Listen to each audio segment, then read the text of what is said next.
Hey Dragon Slayers, today's video is about insulin's crucial role in weight loss and weight gain. Don't forget to like and subscribe because it really helps the channel out. Let's get started. How easy is it to get to the fat freezer depends upon the hormone insulin. Is the freezer locked away in the basement behind steel gates, or is it located right beside the refrigerator? Insulin levels are the prime determinant. When we are not eating, insulin levels are low, allowing full access to that fat freezer. The body is able to easily get the stored fat. With low insulin levels, you don't even have to completely empty the glycogen refrigerator before opening the fat freezer, since it's so easily accessible. Think about your fridge at home.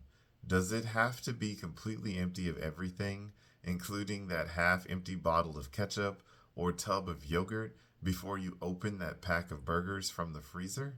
Of course not.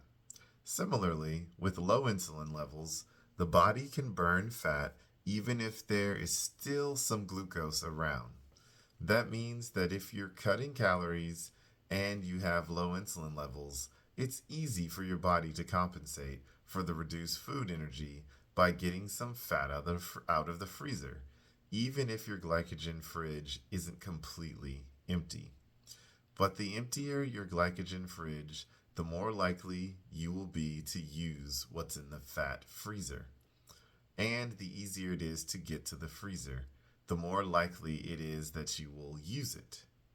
Now, not only do low insulin levels allow access to the fat freezer, they actually trigger fat burning for energy. If insulin levels are abnormally low, then fat is continually burned. We'll see this situation in type 1 diabetics, when the insulin producing cells in the pancreas are destroyed.